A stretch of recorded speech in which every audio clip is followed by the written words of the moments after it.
안녕하세요. 역사 속 그날 그 이야기 속으로 들어가겠습니다. 이성계가 중앙정계에 진출하면서 부부 사이에 변수가 생긴다. 벼슬이 올라가고 왕의 비서기관인 밀직사에 부사가 되면서 이성계는 1년 중 많은 기간을 개성에서 머물러야 했고 결과적으로 투지 살림을 해야 하는 상황이 되었다. 그렇다고 부인 한씨가 개성으로 올라갈 수 있는 처지도 아니었다. 여전히 이성계의 고사적 기반은 함흥에 있었고 그 기반을 지켜줄 사람은 한씨밖에 없었기 때문이었다. 그래서 고민 끝에 이성계가 내린 결론은 한 번 더 결혼하여 개성에도 아내를 둬야겠다는 것이었다. 물론 이것은 두 집 살림에 대한 이성계 입장에서의 변명에 불과했다. 사실 이성계가 두 번째 부인을 맞이하려는 이유는 따로 있었다. 이성계가 이런 이유로 또 한 번 결혼하겠다고 했을 때 게다가 첩을 들이는 것도 아니고 정식 혼례를 올리고 부인을 한 번 더 맞이하겠다고 했을 때 과연 본처인 한씨가 찬성했을까? 제 아무리 남편에 대한 믿음이 강한 여자라고 해도 쉽지 않은 일이었다. 사실 그런 말에도 부인이 버젓이 있는데 새로운 여자를 부인으로 맞아들이는 경우는 극히 드물었다. 부인이 먼저 주고 재혼하는 경우는 흔히 있는 일이었지만 부인이 눈을 시퍼렇게 뜨고 있는데 정식 결혼을 한다는 것은 비상한 상황이 아니고서는 용납되지 않는 일이었다.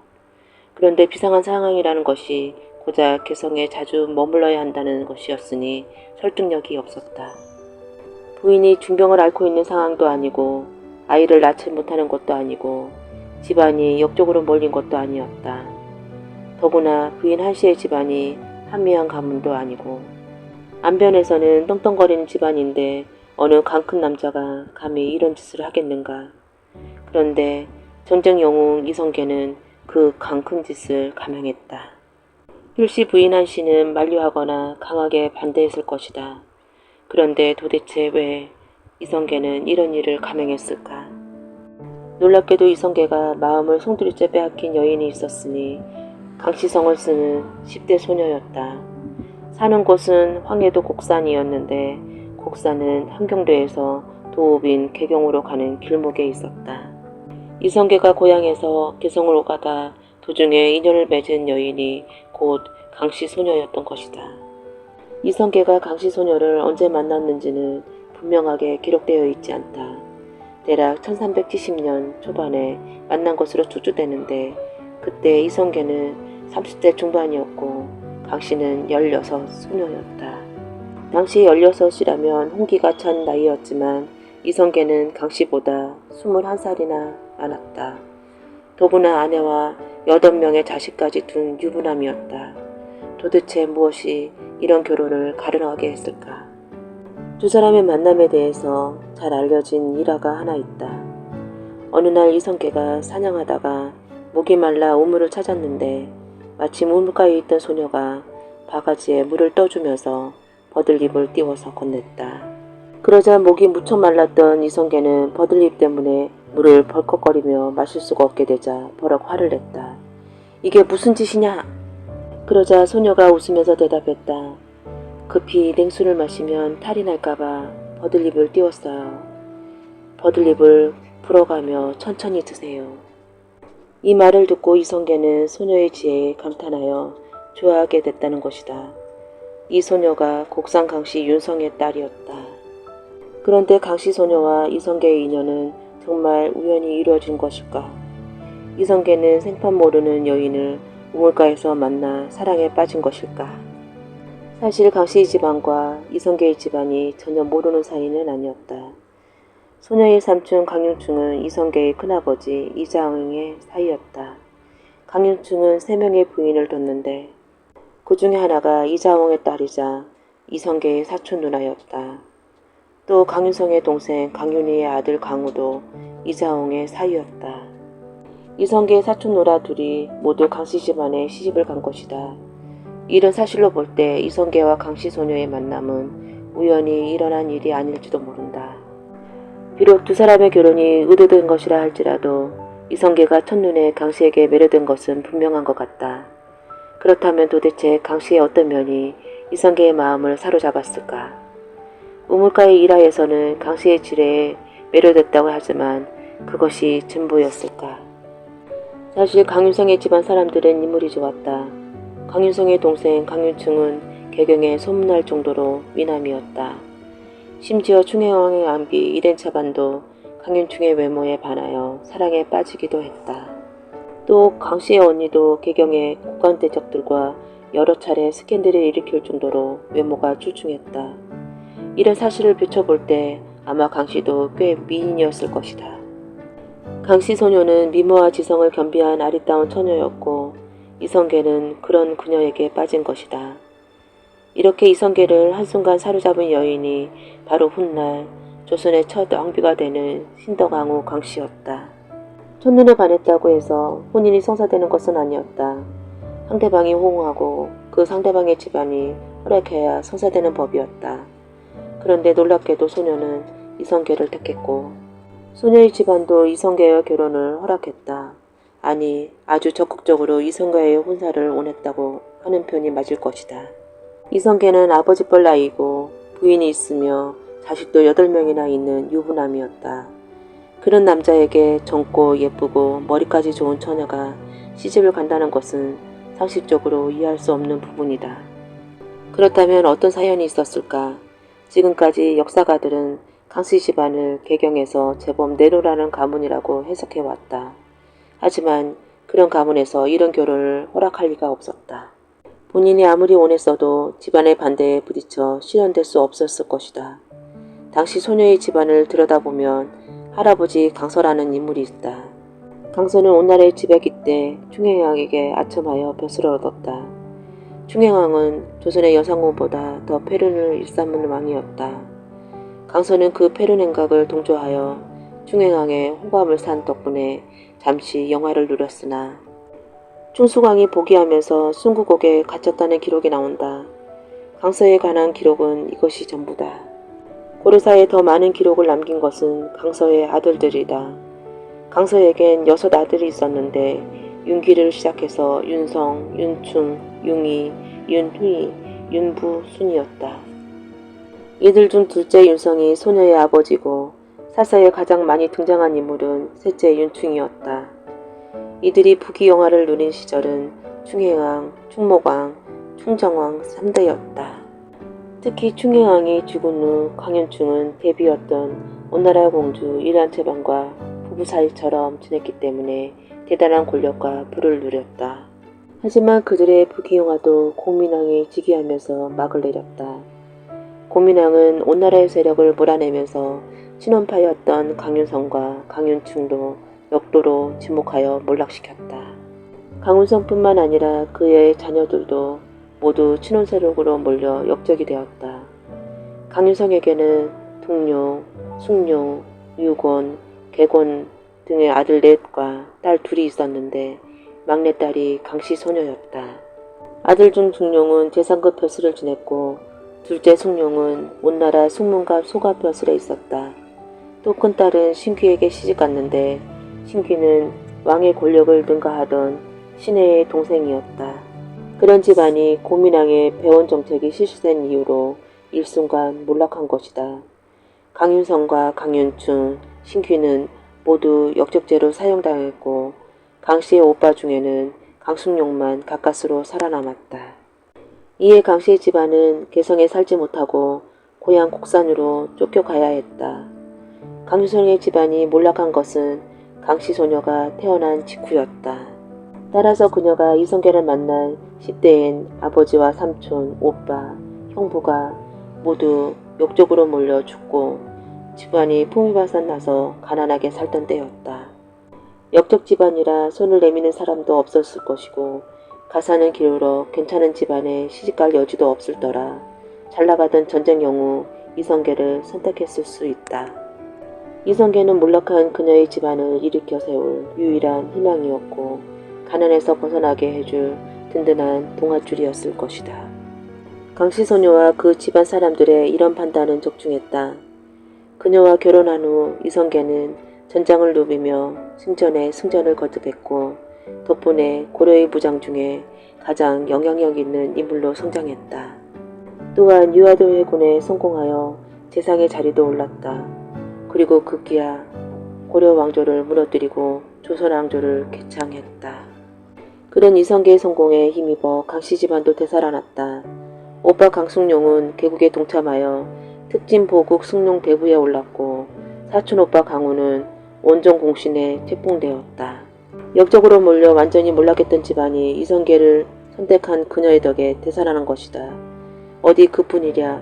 그녀 또한 조선 초대 공모가 되었으니 이보다 더 큰 성공이 어디 있겠는가. 강씨가 이성계의 사랑 하나에 의지하여 공모자리에 오른 것은 아니었다. 이성계가 조선을 개국하기까지는 강씨의 활약도 만만치 않았다. 그것은 단순한 내조 차원을 넘는 일이었다. 강씨의 결정적인 활약은 정몽주를 제거하는 일이었다. 대개 정몽주 결살 사건을 이방원이 주도한 것으로 알고 있지만 실상은 다르다.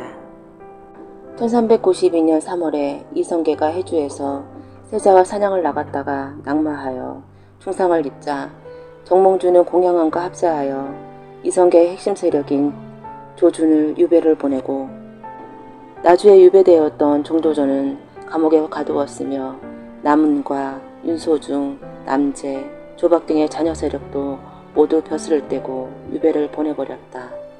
말하자면 이성계의 팔다리를 모두 잘라버린 셈이었다. 이런 상황에서 강씨는 사위 이재를 급히 이방원에게 보냈다. 당시 이방원은 모치상을 당해 시무살이 중이었다. 이재에게 상황이 급박하다는 소리를 들은 이방원은 급히 해주로 달려가 이성계를 가마에 태우고 개경으로 돌아왔다. 그러자 대담하게도 정몽주가 이성계를 병문안하기 위해 찾아왔다. 하지만 그것은 정몽주의 실수였다. 강씨는 이 기회를 놓치지 않고 이방원에게 정몽주를 격살하라고 지시했다. 물론 이 사실을 이성계는 몰랐다. 또한 이성계와 의형제를 맺은 이질안도 반대했다. 그런데도 이방원은 조용규를 비롯한 수하들을 시켜 정몽주를 격살했다. 정몽주의 격살에 강씨가 관여한 사실은 실록의 당시 기록에 잘 나타나 있다. 정몽주가 피살됐다는 소식을 듣고 이성계는 몹시 화를 내며 이방원을 질타했다. 그러자 이방원은 자신의 독단적인 행동이 아니라는 것을 증명하듯 강씨에게 이런 말을 했다. 어머니께서는 어찌 변명해 주시 않습니까? 그러자 강씨는 이방원을 질타하던 이성계에게 대러 핀잔을 주며 화를 냈다. 공은 항상 대장군을 자처하면서 어찌 놀라고 두려워함이 이 같은 지경에 이르셨습니까? 강씨의 그 말에 이성계는 입을 다물었다. 이렇듯 이성계의 연인 강씨는 대담한 여자였다. 또한 머리도 뛰어나고 상황 판단력도 좋았다. 어쩌면 이성계보다 그녀가 정치적으로 한 수 위였다고 할 수 있다. 사실 이성계는 장술 시절부터 그녀에게 많이 의존했다. 왕이 된 뒤에도 마찬가지였다. 그녀가 죽은 날인 1396년 8월 13일에 이성계는 슬픔을 감추지 못하고 측근 공군에게 강씨의 역할을 고박했다. 그 내용이 동무선에 실린 정릉온당, 조계종 본사, 흥천사, 조선기에 남아있다. 내가 잠자여 있을 때 개경과 지방에서 고생이 많았다. 그렇게 고생하면서 나라를 세우던 날까지 오직 신덕왕후의 내조가 극진했다. 내가 왕위에 올라 만기에 살필 때에도 또한 왕후의 도움이 컸다. 그런데 갑자기 세상을 떠나 더는 좋은 말을 들을 수 없게 되어 마치 좋은 본자를 잃은 듯하다. 나는 너무나 슬프다. 이성계의 회한 섞인 이 말에서 알 수 있듯이 강씨는 단순히 이성계의 사랑스러운 아내 정도가 아니었다. 이성계의 말처럼 그녀는 뛰어난 보좌관, 즉 그가 가장 믿고 의지할 수 있는 특사였다. 이성계는 강씨를 몹시 사랑했고 또한 그녀에게 의존했다. 인물도 뛰어났고 지혜도 뛰어났을 뿐 아니라 정치 판세를 읽는 눈까지 겸비한 그녀였으니 이성계가 그녀밖에 몰랐을 법도 했다. 어쨌든 그녀는 이성계를 꽉 잡고 있었다. 그렇다고 이성계가 한눈을 팔지 않았다는 말은 아니다. 이성계가 누구인가? 20년간 한 여자만 바라보던 순천남이었던 그가 한순간의 돌변에 조광지철을 배신하지 않았던가. 어쩌면 첫 부인 한씨가 위정병을 앓은 것도 이성계 때문에 속을 끓였기 때문일지도 모르겠다. 결국 그 유장병은 나중에 한시의 고주병이 되었고 그것이 북만산행을 재촉했다. 그런데 이번에는 그 유장병이 강씨에게 찾아들었다. 이성계가 주시성을 쓰는 여인에게 빠진 것이다. 물론 주씨와 이성계가 어떻게 만났는지 자세한 기록은 남아있지 않다. 다만 그녀는 임신하였고 딸을 낳았다. 그 정도면 단순히 해프닝이라고 할 수 없고 스캔들로 되지 않았을까 싶다. 그녀가 낳은 딸은 훗날 개천이 이등과 혼인하게 되는 의령옹주였다. 또한 그 여인은 찬덕주씨라는 이름으로 사서에 남아있다. 이성계가 찬덕주씨에게 빠진 시점은 강씨와 고연한 지 10년쯤 지난 1380년대 초반이었다. 물론 이때 조광지처 한씨도 살아있을 때였다. 두 부인이 눈을 시퍼렇게 뜨고 있는데 외도한 것이다. 더구나 강씨는 한씨보다 질투심이 강하고 성격도 강한 여자가 아니었던가. 그러니 그 주씨 여인이 무사했을까. 사실 찬덕주씨는 의령옹주의 생모인데도 조선왕실의 족보에 오르지 못했다. 엄연히 왕, 그것도 공구시조의 자식을 낳았는데 족보인의 이름을 올리지 못한 데에는 분명히 사연이 있을 것이다. 하지만 어느 사서에도 기록은 없으니 알 수 없는 노릇이다. 다만 짐작컨대 강씨의 특별한 조치를 당한 것이 아닌가 싶다. 그런데 이성계가 한눈을 판 여인은 찬덕주씨 한 사람이 아니었다. 언제인지 분명치 않지만 이성계는 장수로 이름을 날리던 시절 또 한 명의 여인에게 마음을 꽂혔다. 그런데 이번에는 좀 색다른 여인이었다. 연염주 기수가 아니라 미모로 전국을 휩쓰던 기생이었다. 이름은 칠점선. 이름 그대로 풀이하자면 북두실성을 몸에 품은 선녀였던 그녀가 이성계의 마음을 빼앗은 것이다. 그런데 이성계뿐만 아니라 칠점선도 이성계에 빠졌다. 말하자면 둘이 동시에 사랑에 빠진 셈이다. 칠점선은 김의 이름난 기생이었다. 경남 김의 기생이 어떻게 이성계를 만났을까? 원래 기생은 공로비 일종이라 지방에서 이름께나 날리면 서울로 불려갔다. 김의 기생 칠점선이 개성으로 왔을 것이고 당대 제일 무장이다 쾌남인 이성계를 만나 사랑에 빠졌을 것이다. 그래서 기생이라는 신분도 망각하고 선뜻 아이도 잉태했을 것이다. 이성계는 사실 아주 동안이었다. 나이 40이 넘었을 때도 도령소리를 들을 정도였다. 이성계뿐만 아니라 그의 아버지 이자춘도 꽤 미남이었고 동안이었다.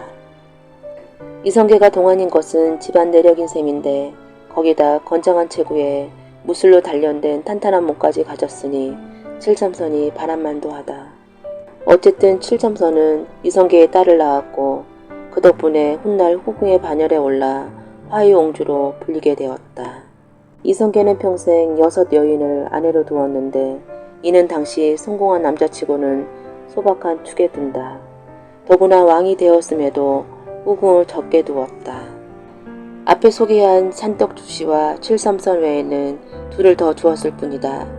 그들 후궁은 두 정부인이 죽은 다음에 정식으로 시집온 여인들이었으니 이들도 한눈을 판 형태는 아니었다. 그러고 보면 이성계는 당시 남성치고는 여자 문제에서는 깨끗한 편이었다. 다만 마음이 꽂힌 여인이 나타나면 물불 가리지 않고 돌진하는 직진형 순정남이었다. 세종이 왕비 옹경왕후와 처절한 부부전쟁을 벌이며 처남들을 죽인 직후부터 세자제는 장안에서 소문난 남목꾼으로 변해갔다. 그는 원래부터 학문을 싫어하고 노는 것을 좋아했지만 그래도 막대먹은 아이는 아니었다. 그런데 1410년 외숙들이 아버지가 내린 사약을 받고 죽은 뒤부터 갑작스럽게 변했다. 그것이 아버지에 대한 반발심이었는지 타고난 성에 집착이 있어서인지는 그 이유는 단언하기는 어렵다. 쟤는 태종과 옹경왕후가 잠저 시절에 어렵게 얻은 아들이었다.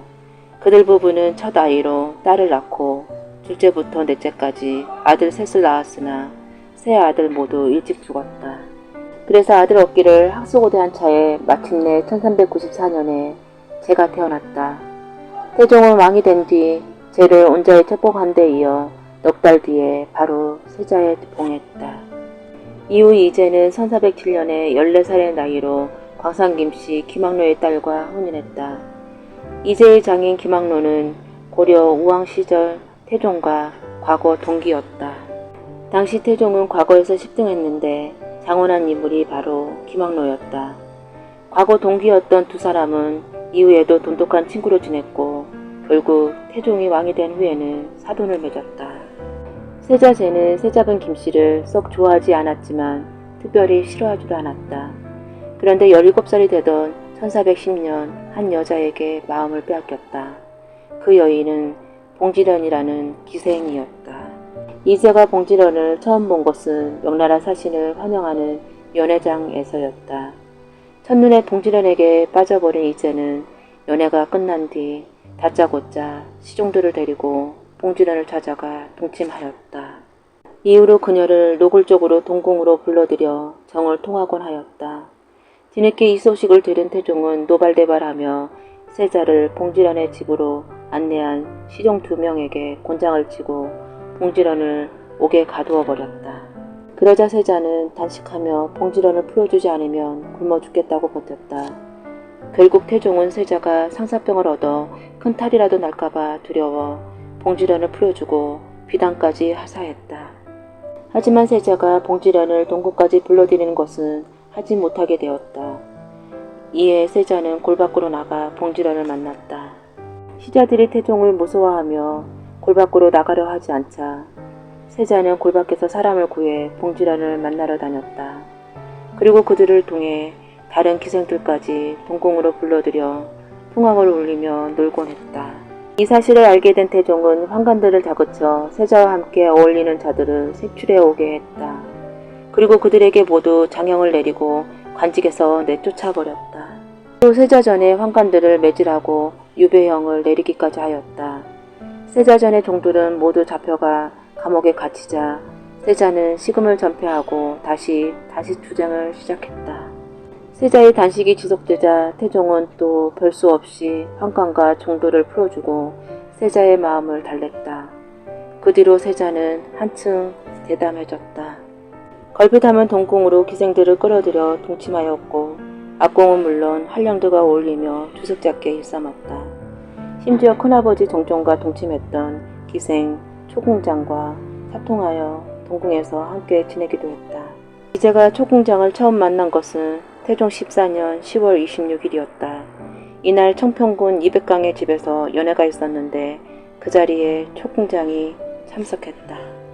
200강은 한때 권신이었던 이거이의 아들이며 양녕대군의 누나 정순공주의 남편이었다.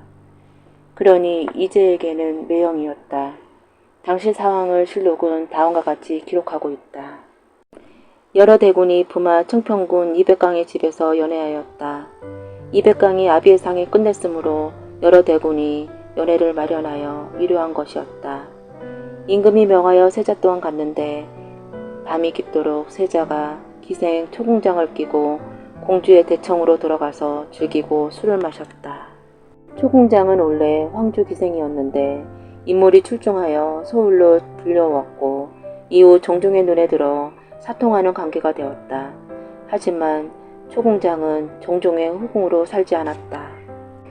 그녀는 이름난 기생이었고 서울의 남성이면 모르는 자가 없을 정도였다. 그런 이유로 후궁으로 남지 않고 기생으로 살았던 것인데 이제 또한 그 사실을 잘 알고 있었다. 초궁장에게 한눈에 반한 이제는 연회가 끝난 뒤에 그녀를 데리고 나가 동침하였다. 이 일을 알게 된 태종은 초궁장을 내쫓았다. 초궁장이 자신의 형 종종과 동침했던 사이였기 때문이었다. 하지만 세자는 그 사실을 몰랐으므로 세자에게 죄를 묻지는 않았다. 이제는 초궁장이 큰아버지와 사통했던 기생이라는 사실을 알고도 초궁장을 계속 만났다. 이제는 여자 하나로는 만족하지 못하게 되었다. 이번에 그의 눈을 사로잡은 여인은 칠점생이었다. 그런데 칠점생은 매형 200강의 첩이었다. 물론 기생 출신이었지만 엄연히 매형이 거느리는 첩 신분이었다. 하지만 이제는 눈에 든 여인을 그냥 두는 법이 없었다. 그래서 무슨 방법이로든 칠점생과 통정하려고 마음 먹고 있었는데 느닷없이 회방꾼이 나타났다. 바로 동생 충녕대군이었다. 실록은 그 내용을 이렇게 싣고 있다. 임금이 인도궁에 나아가니 상황이 이를 위하여 술자리를 베풀었다. 여러 종친이 모두 연회에 참석했는데 연회가 파하자 세자가 분마 청평궁의 이백강이 일찍이 축접한 기생 출접성을 데리고 돌아오려 하였다. 충녕대군이 만류하며 말했다. 친족 중에서 서로 이같이 하는 것이 어찌 옳겠습니까? 말을 제삼하니 세자가 마음으로 노하였으나 애써 그 말을 따랐는데 그 뒤로 세자는 대군과 도를 같이 아니하여 마음으로 매우 꺼렸다. 임금이 이를 염려하여 서로 여러 대군이 시종하는 인수를 줄였다. 사실 당시 충녕대군 이도가 세자가 허튼 짓을 할까 염려되어 항상 종도를 풀어 감시하였다. 그러다 세자가 무슨 짓을 할 낌새가 있다는 보고를 받으면 즉시 달려가 제지하곤 했다. 그래서 형제간의 사이가 틀어져 있었는데 그 때문에 감정 다툼이 일어날까 염려되어 태종이 대군들의 종도를 줄이기까지 했던 것이다. 충녕대군의 방해로 정종의 연회장에서 실점생을 취하는 것에 실패했지만 그렇다고 포기할 이제가 아니었다. 이제는 곧 다시 수하들을 시켜 실점생을 불러낸 다음 기어코 관계를 갖고 말았다. 그녀가 매형의 여인이든 아니든 전혀 개의치 않았다. 심지어 세자 이제는 과순에쳐 머리가 절색이라는 소리를 듣고 그녀를 납치하여 겁탈하는 사건을 벌였다. 이 사건이 조정에 알려지자 태종은 도저히 안되겠다며 쟤를 세자 자리에서 내쫓으려 했다. 하지만 조말생과 이혼이 만류하는 바람에 실행에 옮기지는 못했다. 그렇게 어리 사건은 넘어가는 듯 했는데 이번에는 더 큰 사건을 저질렀다. 도성에서 박유신이라는 사람의 손녀가 미인이라는 소문을 듣고 박유신을 협박하여 그 손녀를 취한 것이다. 이 사건을 알려지자 태종은 죄도 없는 박유신에게 장 100대를 때리고 삼천리 밖으로 유배보냈다.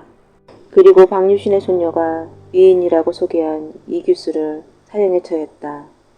이런 사태가 벌어진 뒤에도 세자의 호색 행각은 계속되었는데 다시 어리를 불러들여 아이를 베게 한 것이었다. 그러자 태종은 분노를 이기지 못하고 세자를 폐위시켜버렸다. 그러자 세자가 편지를 보내 이렇게 말했다.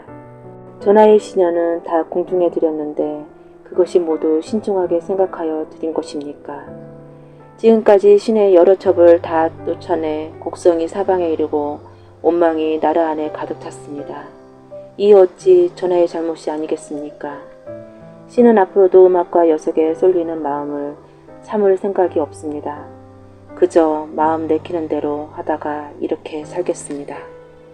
말인즉 아버지는 수많은 첩을 거느리면서 왜 나는 한 명의 첩을 거느리지 못하게 하느냐는 말이었다. 또 아버지가 어떻게 하든 나는 앞으로도 여색을 즐기며 내 마음대로 살겠다는 뜻이었다. 이 편지를 읽고 태종은 세자의 글을 읽고 몸소리가 쳐진다고 말했다. 그리고 비서들과 세자의 스승들에게 세자의 편지를 내보이며 이렇게 말했다. 이 말은 나를 욕한 것이니 말인즉 아비인 나도 옳은 길을 가지 않는다는 뜻이다. 내가 만약 부끄러운 생각이 있다면 어떻게 그대들에게 이 글을 보이겠는가. 모두 허망한 일을 가지고 말한 것이니 나는 명백히 해명하려고 한다. 태종이 신하들에게 세자의 편지까지 내보이며 이런 말을 하는 이유는 하나였다.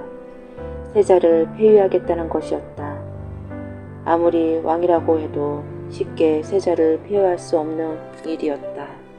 폐위의 명분을 얻기 위해 부끄러움도 있고 세자의 편지를 공개한 것이다. 태종은 세자에게 시가온 스승들에게 보내 대화를 나누게 하였다. 마지막 기회를 주겠다는 뜻이었다. 그러나 세자의 태도는 전혀 달라지지 않았다. 반성의 빛도 없었다. 드디어 조정 대신들이 세자를 폐하라는 상소를 올리기 시작하였다. 그들은 이미 태종이 세자를 폐할 마음이 있다는 사실을 알고 있었다. 세자를 폐하라는 상소문을 접한 태종은 이렇게 말했다. 모든 관리들의 상소문을 보니 소름이 끼친다. 하늘도 이미 벌인 일이기에 어쩔 수 있겠는가. 세자 쟤를 내쫓도록 하라. 이렇게 양녕대군은 세자 자리에서 쫓겨났는데 그 쫓겨난 원인이야 누가 봐도 호색 행각을 일삼는 양녕대군이 제공한 것이 맞다. 하지만 양녕대군이 그렇게 막 나가게 된 배경을 보면 태종에 대한 반발심에서 비롯됐음을 알 수 있다. 태종은 왕위에 오르자마자 여러 명의 후궁을 한꺼번에 들이는 바람에 왕비 민씨와 심한 불화를 겪었다. 심지어 그 불화 때문에 민씨의 친정은 쑥대밭이 되었다. 4명의 처남이 모두 유배되어 사역을 받았고 그 가족은 모두 비참한 처지가 되었다. 그 일로 왕비 민씨는 몸져 누웠고 우울증까지 앓았다. 말하자면 양녕은 하루아침에 외가부치를 모두 잃은 것이다. 또한 애숙들이 수천되는 과정에서 태종은 세자를 철저히 이용했다. 무려 3번이나 전입파동을 일으켜 세자를 불안에 떨게 했고 외숙들에게 어린 세자를 이용해 권력을 장악하려 했다는 죄를 덮어씌웠다. 세자를 권력의 도구로 전락시킨 것이었다. 그럴 일을 겪을 당시 세자의 나이는 지금의 초등학교 고학년에서 중학생 나이에 해당하는 청소년기였다. 아직 정신적인 반항기에 있던 이제가 아버지의 축첩으로 인한 부모의 불화와 어머니의 우울증, 아버지의 손에 죽어간 외숙부들을 지켜보는 것은 감당할 수 없는 고통이었을 것이다.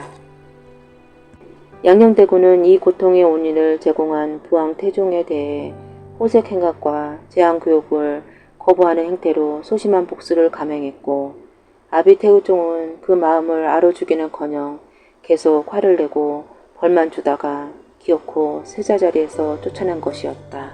태종은 이제를 폐위한 뒤에 경기도 이천에 사절을 마련해주고 그곳에 머무게 했다. 비록 유배를 보낸 것이지만 배려 차원에서 그가 좋아하던 여인들은 모두 데리고 가게 하였고 종들도 20여 명 붙여주었다.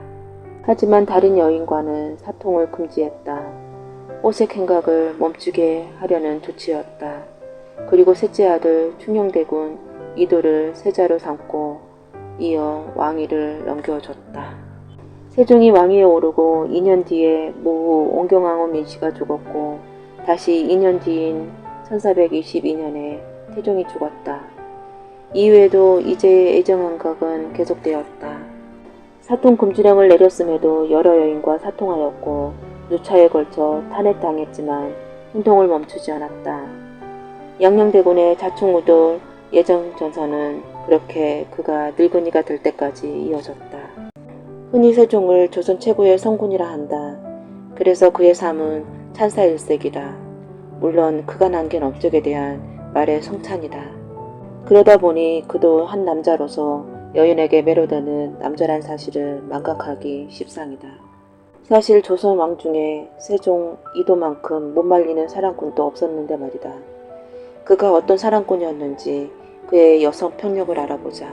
그의 첫 여인은 물론 아내 소원왕후 심씨였다.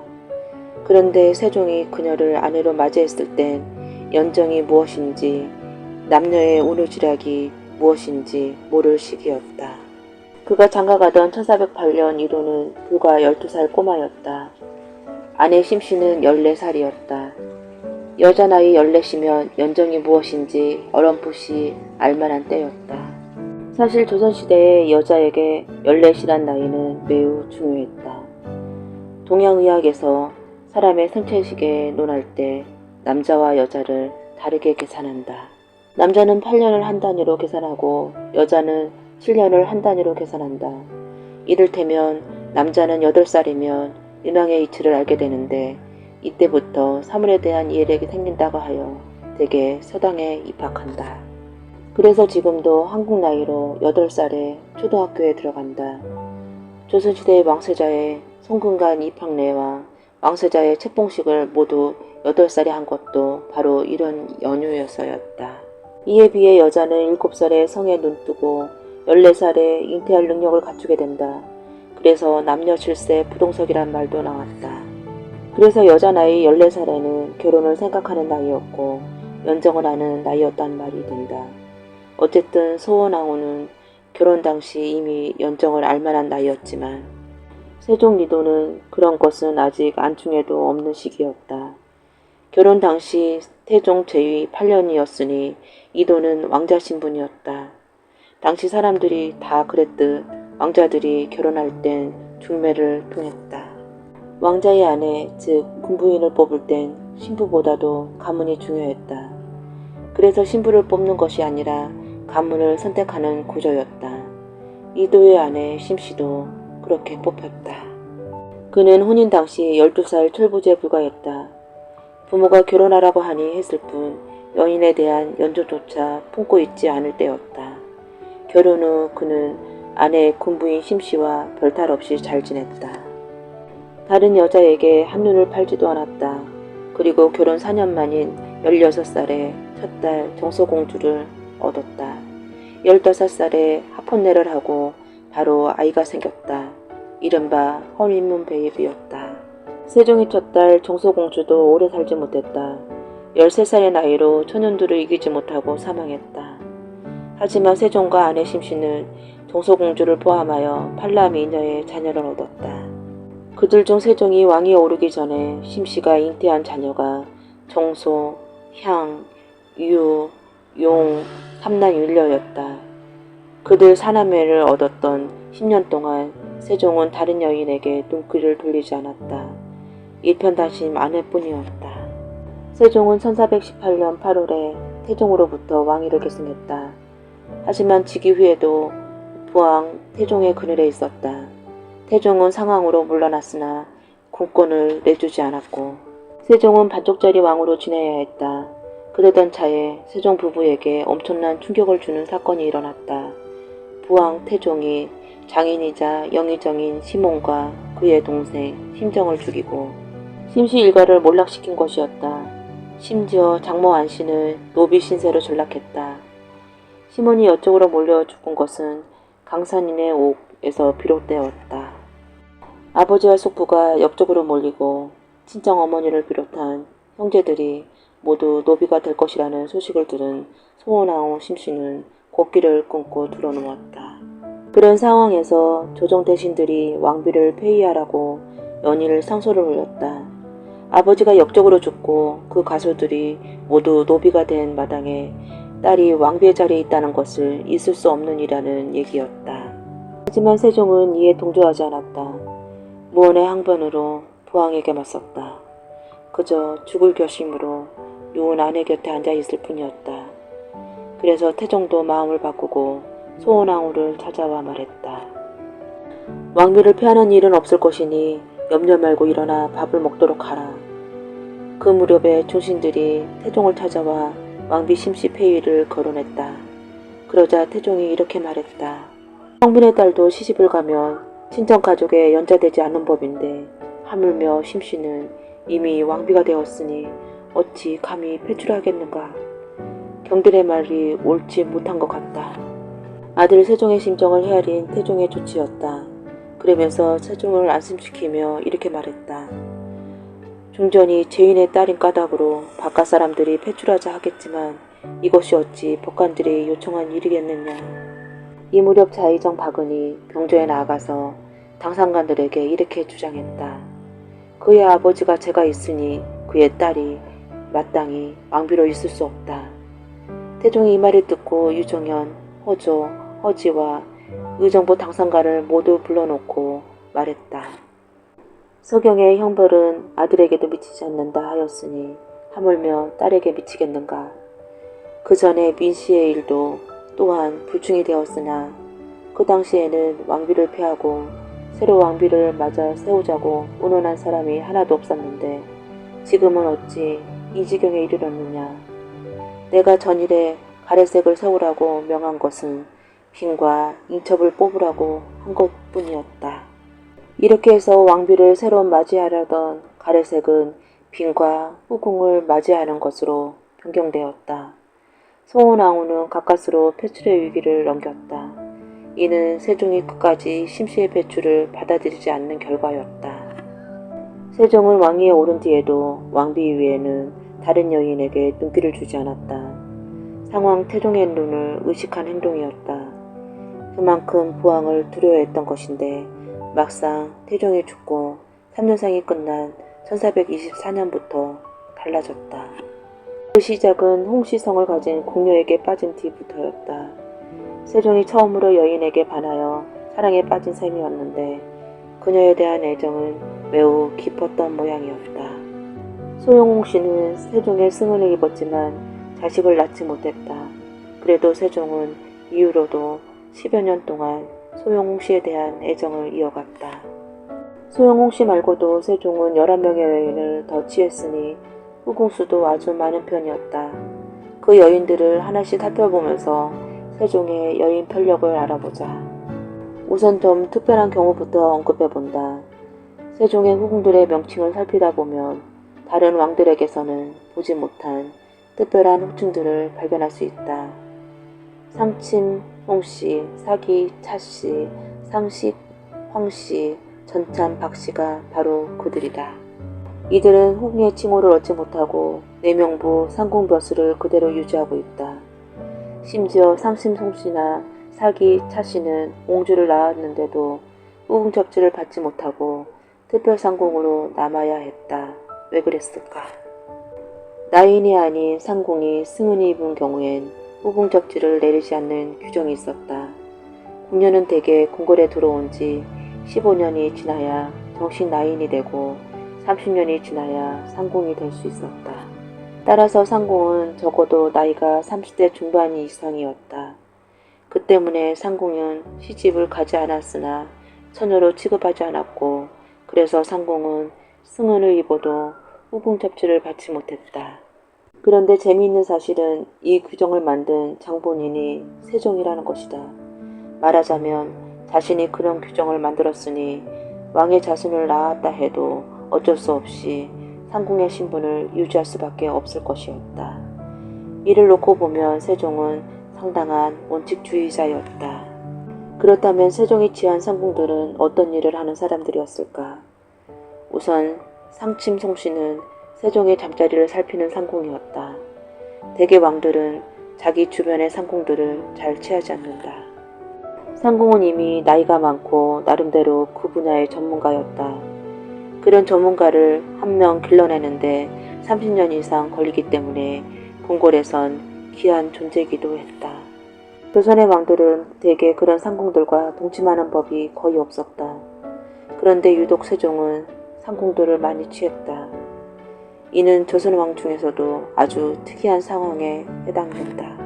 이런 일은 조선 왕 중에 누구도 행하지 않는 일이었다. 이 이외에 정식 후궁들의 이력도 좀 특이하다. 세종에게 한남군, 수충군, 영풍군 등의 세 아들을 낳아준 혜빈 양씨는 원래 세자향이 병을 돌보던 궁녀였다. 세자향이 아플 때 동궁을 드나들던 세종의 눈에 띄어 후궁이 되었다. 또 소원왕후 다음으로 자식을 많이 낳은 신빈 김씨는 원래 중궁전의 궁녀였다.